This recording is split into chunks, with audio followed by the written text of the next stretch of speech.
नमस्कार, जय हिंद, वंदे मातरम साथियों। सभी का स्वागत है आपके अपने educational YouTube channel success pillar में।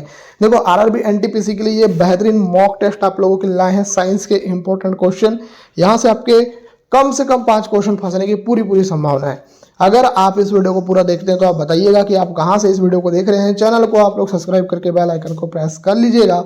तो फटाफट इस क्वेश्चन को हम लोग कर लेते हैं और क्वेश्चन के साथ आपको हम एक्सप्लेनेशन भी देंगे, तो पूरा वीडियो एंड तक देखिएगा। तो चलिए स्टार्ट करते हैं वीडियो में पहला क्वेश्चन कि एड्स का विषाणु शरीर की किस कोशिका को नष्ट कर देता है। बहुत ही बढ़िया क्वेश्चन है। इस क्वेश्चन की बात करें तो इसका आंसर आ जाएगा लिम्फोसाइट को नष्ट कर देता है। बी आंसर करेक्ट आ जाएगा। पहले क्वेश्चन का आंसर आ जाएगा बी। बात करेंगे दोस्तों सेकंड क्वेश्चन की। देखो यहाँ पर थोड़ा हम बता देते हैं आपको कि एड्स का कारण बनने वाला HIV वायरस CD4 लिम्फोसाइट को नष्ट करता है। ये लिम्फोसाइट हमारी रोग प्रतिरोधक क्षमता का प्रमुख हिस्सा होते हैं। ठीक है, तो इसलिए आपने देखा होगा कि जिसको भी एड्स हो जाता है तो उसकी रोग प्रतिरोधक क्षमता कम हो जाती है। चलिए बात करते हैं नेक्स्ट क्वेश्चन। गर्भवती महिलाओं में सामान्यतः किसकी कमी पाई जाती है? किसकी कमी पाई जाती है? तो इसका आंसर आ जाएगा कैल्शियम और आयरन की कमी पाई जाती है। सी आंसर करेक्ट आ जाएगा। चलिए अब देख लेते हैं नेक्स्ट क्वेश्चन। MRI का पूरा नाम क्या है? MRI का पूरा नाम आपसे पूछा जा रहा है। बहुत ही बढ़िया क्वेश्चन, एग्जाम में आने वाला क्वेश्चन। इसका आंसर आ जाएगा मैग्नेटिक रेजोनेंस इमेजिंग, यही इसका मतलब होता है। बी आंसर करेक्ट आ जाएगा। चलिए अब देख लेते हैं नेक्स्ट क्वेश्चन। मूत्र के स्रवण को बढ़ाने वाली औषधियों को क्या कहते हैं? मूत्र के स्रवण को बढ़ाने वाली औषधियों को क्या कहते हैं? इसका आंसर क्या आ जाएगा? इसको बोलते हैं डायरेटिक। तो आंसर आ जाएगा बी आंसर। ठीक है, चलिए अब देख लेते हैं क्वेश्चन नंबर 5। सिरके का रासायनिक नाम क्या है? सिरके का रासायनिक नाम क्या है? ये अगर क्वेश्चन एग्जाम में आ जाए, आप लगाएंगे क्या? तो इसका आंसर लगा देंगे एसिटिक अम्ल। इसका आंसर आ जाएगा डी आंसर। ठीक है, याद रखिएगा। देखो, सिरके का फॉर्मूला भी आपको पता होना चाहिए और सिरके का फॉर्मूला यही होता है CH3COOH ना। यह एक कमजोर कार्बनिक अम्ल है जो सिरके को खट्टा स्वाद देता है। ठीक है, चलिए आगे देख लेते हैं। कैंसर के उपचार में उपयोग की जाने वाली उत्कृष्ट गैस कौन सी है? बहुत ही बढ़िया क्वेश्चन है। इसका जो आंसर आ जाएगा रेडान गैस है। रेडान गैस है इसका राइट आंसर आ जाएगा। जिस किसी को भी हमारे नोट्स चाहिए, जिससे हमने पढ़ाई करी थी और सिलेक्शन लिया था, तो आपको हम वो नोट्स प्रोवाइड करा रहे हैं और बहुत अच्छे नोट्स हैं जिसको आप 2 दिन भी पढ़ोगे ना तो आपको बहुत सारे क्वेश्चन वहां से फंसने को देखने को मिलेंगे। और उसमें बहुत इंपॉर्टेंट क्वेश्चन है, करंट अफेयर के क्वेश्चन है। अगर आप उसको पढ़ लेते हो तो आपको लास्ट समय में वो 20 से 25 नंबर दे के जा सकते हैं। अगर आपको चाहिए तो आप इस नंबर पर मैसेज करिए, है ना। बहुत ही कम प्राइस, इसका बहुत मिनिमम प्राइस है ना। तो अगर आपको चाहिए तो इस नंबर पर मैसेज करिए। जिसको सिलेक्शन लेना है, जो सीरियस है, वो स्टूडेंट मैसेज कर सकते हैं। ठीक है, चलिए तो अब हम देख लेते हैं नेक्स्ट क्वेश्चन। पूछा जा रहा है कि पक्षियों को उड़ने से रोकने की प्रक्रिया को क्या कहते हैं? स्पायरिंग, ब्रेलिंग, क्लिपिंग और ब्रांडिंग। तो इसका आंसर क्या आ जाएगा? तो इसका आंसर आ जाएगा ब्रेलिंग। आंसर क्या आ जाएगा? बी आंसर आ जाएगा। चलिए अब देख लेते हैं नेक्स्ट क्वेश्चन। नाखूनों में मुख्य रूप से कौन सा प्रोटीन पाया जाता है? तो ये क्वेश्चन भी एग्जाम में आने वाला क्वेश्चन है। इसका आंसर आ जाएगा केराटिन। केराटिन पाया जाता है। बी आंसर करेक्ट आ जाएगा। Question number 9। सर्वाधिक विकसित बुद्धि वाला जलीय प्राणी कौन सा है? Dolphin, octopus, shark, whale. Answer क्या आ जाएगा? तो आंसर आ जाएगा दोस्तों ऑक्टोपस। यहां पर आपका आंसर आ जाएगा ऑप्शन नंबर बी। चलिए अब देख लेते हैं नेक्स्ट क्वेश्चन। Question number 10। टूटी हड्डियों को जोड़ने के लिए किस पदार्थ का प्रयोग किया जाता है? Cement, gypsum, plaster of Paris, mortar. Answer क्या आ जाएगा? Plaster of Paris. C answer correct आ जाएगा इस क्वेश्चन का आंसर। चलिए देख लेते हैं दोस्तों नेक्स्ट क्वेश्चन। नेक्स्ट क्वेश्चन यह है कि उत्तेजना या तनाव के समय कौन सा हार्मोन अधिक मात्रा में उत्सर्जित होता है? इसका तो जो आंसर आ जाएगा वो आ जाएगा एड्रीनलिन। तो यहाँ आंसर आ जाएगा सी आंसर। ठीक है, चलो एड्रीनलिन को फाइट एंड फ्लाइट हार्मोन कहते हैं। यह तनाव या भय की स्थिति में शरीर को सतर्क करता है, हृदय गति और रक्तचाप को बढ़ाता है। चलिए नेक्स्ट। लौंग एक सामान्य मसाला है। यह पौधे के किस भाग से प्राप्त होती है? तो लौंग कहाँ से प्राप्त होती है? तो लौंग प्राप्त होती है फूल की कली से। तो यहाँ आंसर आ जाएगा ऑप्शन नंबर बी। चलिए अब देख लेते हैं नेक्स्ट क्वेश्चन। Question number 13। नारियल किस प्रकार का पौधा होता है? तो नारियल किस प्रकार का होता है? तो ये होता है दोस्तों संयुक्त वर्ण होता है। आंसर आ जाएगा बी। चलिए नेक्स्ट क्वेश्चन। Question number 14। आलू की आंखें किस प्रक्रिया के लिए उपयोगी होती है? पुष्पन के लिए, कायिक प्रवर्धन के लिए, अंकुरण के लिए, प्रकाश संश्लेषण के लिए। आंसर आ जाएगा दोस्तों कायिक प्रवर्धन के लिए। चलिए अब देख लेते हैं next question. Question number 15। Chlorophyll में कौन सा खनिज घटक होता है? Calcium, iron, magnesium, potassium. Question number 15 का आंसर क्या आएगा? तो 15 का आंसर आ जाएगा मैग्नीशियम। आंसर आ जाएगा सी आंसर। ठीक है, चलिए यहाँ पर याद रखना क्लोरोफिल का केंद्रीय परमाणु मैग्नीशियम होता है, यह प्रकाश संश्लेषण की प्रक्रिया में सहायक होता है। चलिए नेक्स्ट, किस पौधे को शाकीय भारतीय डॉक्टर कहा जाता है? नीम को, गिलोय को या तुलसी को या एलोवेरा को? तो इसका आंसर क्या आएगा? इसका आंसर आ जाएगा दोस्तों तुलसी को। तुलसी को बोला जाता है शाकीय भारतीय डॉक्टर। ठीक है, चलिए देखो यहाँ पर याद रखना तुलसी को औषधि गुणों के कारण शाकीय डॉक्टर कहा जाता है।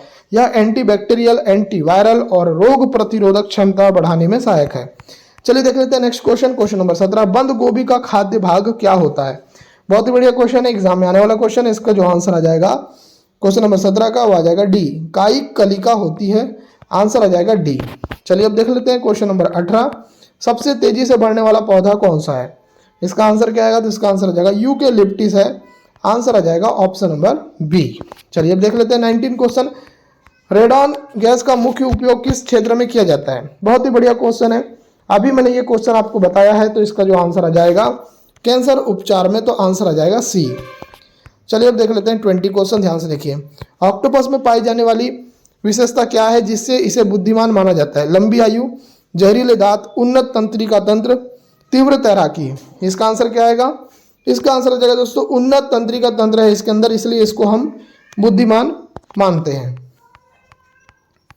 21, फलों के मीठे स्वाद का मुख्य कारण क्या है? ग्लूकोज है, लैक्टोज है, सुक्रोज है, फ्रक्टोज है। तो फलों के मीठे स्वाद का मुख्य कारण क्या है? तो इसका जो आंसर आ जाएगा डी आएगा, फ्रक्टोज। डी आंसर करेक्ट आएगा।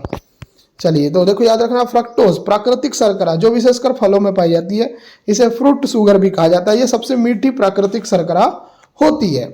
चलिए आगे देख लेते हैं, शकरकंद किस पौधे का रूपांतरण है? तना का, पत्ती का, जड़ का, फल का? आंसर क्या आ जाएगा दोस्तों? तो आंसर आ जाएगा जड़ का। तो यहाँ आंसर आ जाएगा सी। क्वेश्चन नंबर 23 आपकी स्क्रीन पर, बहुत ही बेहतरीन क्वेश्चन। क्वेश्चन नंबर 23 ध्यान से देखिए कि ठंड के मौसम में जल के पाइप फट क्यों जाते हैं? तापमान बढ़ने से, बर्फ का संकुचन से, बर्फ का विस्तार से या रासायनिक प्रतिक्रिया से? आंसर क्या आ जाएगा 23 का आंसर आ जाएगा बर्फ के विस्तार की वजह से ये फट जाते हैं। चलिए आगे देख लेते हैं नेक्स्ट क्वेश्चन दोस्तों। एसआई अंतरराष्ट्रीय इकाई प्रणाली में मूल इकाइयों की कुल संख्या कितनी होती है? 5 होती है, 6 होती है, 7 होती है, 8 होती है? वेरी वेरी इंपॉर्टेंट क्वेश्चन अगर बात करें दोस्तों इस क्वेश्चन की, इसका आंसर आ जाएगा 7 होती है। सी आंसर करेक्ट आएगा। जिसको भी नोट्स चाहिए, मैं आपको दोबारा बता रहा हूँ, मेरा नंबर आपको डिस्क्रिप्शन बॉक्स में मिल जाएगा, वहां पर जाकर आप व्हाट्सएप पे मैसेज कर लेना, आपको नोट्स मिल जाएंगे जो अभी भी पढ़ोगे आप तो काफी काम आपको देंगे। चलो, एसआई की मूल इकाई क्या है? एसआई की 7 मूल इकाई है। कौन कौन सी? लंबाई है, द्रव्यमान है, समय है, तापमान है, विद्युत धारा, पदार्थ की मात्रा, ज्योति तीव्रता। ठीक है, आगे देखिए, रात के समय तारे टिमटिमाते क्यों हैं? तारे चमकते हैं इसलिए, तारे घूमते हैं इसलिए, वायुमंडलीय अपवर्तन की वजह से तारे जलते हैं। इसका आंसर आ जाएगा दोस्तों वायुमंडलीय अपवर्तन की वजह से रात के समय तारे टिमटिमाते हैं। चलिए अब देख लेते हैं नेक्स्ट क्वेश्चन, क्वेश्चन नंबर 26। निद्रा के दौरान मानव का रक्तचाप कैसा होता है? बढ़ता है, स्थिर रहता है, घटता है, कोई प्रभाव नहीं होता? आंसर क्या आ जाएगा दोस्तों? तो आंसर आ जाएगा घटता है। जब भी निद्रा में आदमी होता है या मानव होता है तो उसका जो रक्तचाप है वो आपका क्या हो जाता है? घटता है। चलिए 27 क्वेश्चन आपकी स्क्रीन पर। मानव शरीर की सबसे मजबूत मांसपेशी कौन सी मानी जाती है? आंसर क्या आ जाएगा? जबड़े की मांसपेशी। मानव शरीर की सबसे मजबूत मांसपेशी जो है वो जबड़े की मांसपेशी मानी जाती है। चलिए देखते हैं 28 क्वेश्चन। उबलते पानी की तुलना में वाष्प से जलना ज्यादा गंभीर क्यों होता है? देखो आपको ये बोला जा रहा है कि उबलते पानी की तुलना में अगर आप वाष्प से जल जाते हो तो ज्यादा गंभीर होता है। इसके पीछे रीजन क्या है? इसके पीछे जो रीजन है वो है वाष्प में गुप्त ऊष्मा होती है, यही इसके पीछे रीजन है। तो बी आंसर करेक्ट आएगा। चलिए, वाष्प में ना केवल उच्च ताप होता है बल्कि उसमें अतिरिक्त लेटेंट हीट भी होती है, यही त्वचा को गहराई तक जला देती है। नेक्स्ट क्वेश्चन, पदार्थ की चौथी अवस्था क्या कहलाती है? गैस, तरल, प्लाज्मा, ठोस? आंसर क्या आ जाएगा? आंसर आ जाएगा प्लाज्मा। तो सी आंसर करेक्ट आएगा। चलिए देख लेते हैं 30। खगोलिकी की वह शाखा जो खगोलीय पिंडों की भौतिक प्रकृति से जुड़ी होती है वह क्या है? खगोल शास्त्र, खगोल भौतिकी, ब्रह्मांड की, ग्रह विज्ञान? इसका आंसर क्या आएगा? तो इसका आंसर आ जाएगा खगोल भौतिकी। बी आंसर करेक्ट आएगा। चलिए नेक्स्ट क्वेश्चन देख लेते हैं। तत्व लोहा का रासायनिक प्रतीक क्या है?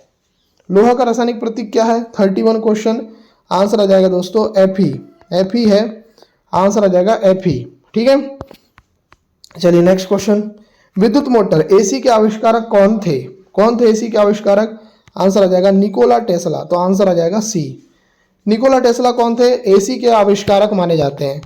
चलिए नेक्स्ट क्वेश्चन देख लेते हैं। ब्रह्मांड के उद्भव और विकास का अध्ययन क्या कहलाता है? खगोलिकी, खगोल भौतिकी, ब्रह्मांडिकी और ब्रह्म ज्ञान। तो इसका आंसर क्या आएगा? तो इसका आंसर हो जाएगा ब्रह्मांडिकी कहलाता है। सी आंसर करेक्ट आएगा। चलिए नेक्स्ट क्वेश्चन देख लेते हैं। कैलकुलस के आविष्कारक कौन है? आइजैक न्यूटन है, अल्बर्ट आइंस्टाइन है, गैलीलियो है, मैक्सवेल है। कैलकुलस के आविष्कारक कौन है? 34 क्वेश्चन आपसे पूछा जा रहा है। आंसर क्या आएगा? आंसर आ जाएगा आइजैक न्यूटन है। कौन है? Isaac Newton. आइजैक न्यूटन है, ठीक है। चलिए अब देख लेते हैं नेक्स्ट क्वेश्चन। हास्य गैस किसका सामान्य नाम है? नाइट्रोजन का, कार्बन डाइऑक्साइड का, नाइट्रस ऑक्साइड का, सल्फर डाइऑक्साइड का। Question number 35। आंसर क्या आएगा 35 का? तो आंसर आ जाएगा नाइट्रस ऑक्साइड। आंसर आ जाएगा सी। 36। ऑक्सीजन की परमाणु संख्या कितनी होती है? 6, 7, 8, 9। जो ऑक्सीजन होता है उसकी जो परमाणु संख्या होती है वो कितनी होती है? इसका जो आंसर आ जाएगा वो आ जाएगा 8 होती है। आंसर आ जाएगा सी। चलिए देख लेते हैं 37। लौंग किस पौधे के भाग से प्राप्त होती है? पत्ती, तना, फूल की कली, बीज। तो इसका आंसर क्या आएगा? इसका आंसर आ जाएगा फूल की कली। तो यहां आंसर आ जाएगा सी। चलिए आप देख लेते हैं नेक्स्ट क्वेश्चन। नारियल किस प्रकार का पौधा होता है? संयुक्त तना होता है, संयुक्त वर्ण होता है, एकल बीज पत्री होता है, द्विबीज पत्री होता है। तो नारियल किस प्रकार का पौधा होता है? 38 क्वेश्चन। आंसर आ जाएगा दोस्तों संयुक्त वर्ण होता है। बी आंसर करेक्ट आएगा। चलिए देख लेते हैं 39। आलू की आंखें किस कार्य में सहायक होती है? पुष्पन में, प्रकाश संश्लेषण में, कायिक प्रवर्धन में, जल संचयन में। आंसर क्या आ जाएगा? आलू की आंखें किस कार्य में सहायक होती है? 39 क्वेश्चन। आंसर आ जाएगा कायिक प्रवर्धन में। तो आंसर आ जाएगा सी। चलिए 40 देख लेते हैं। क्लोरोफिल में कौन सा खनिज प्रमुख होता है? तो दोस्तों क्लोरोफिल में मैग्नीशियम प्रमुख होता है। सी आंसर आएगा। तो हमने आपको सारे के सारे क्वेश्चन करा दिए हैं। उम्मीद करते हैं ये वीडियो आपको पसंद आई होगी। अगर ये वीडियो आपको पसंद आई है तो वीडियो को आप लोग लाइक कर दीजिए, चैनल को सब्सक्राइब करके बेल आइकन प्रेस कर दीजिए। आपको वीडियो देखने के लिए धन्यवाद। आपका दिन शुभ हो।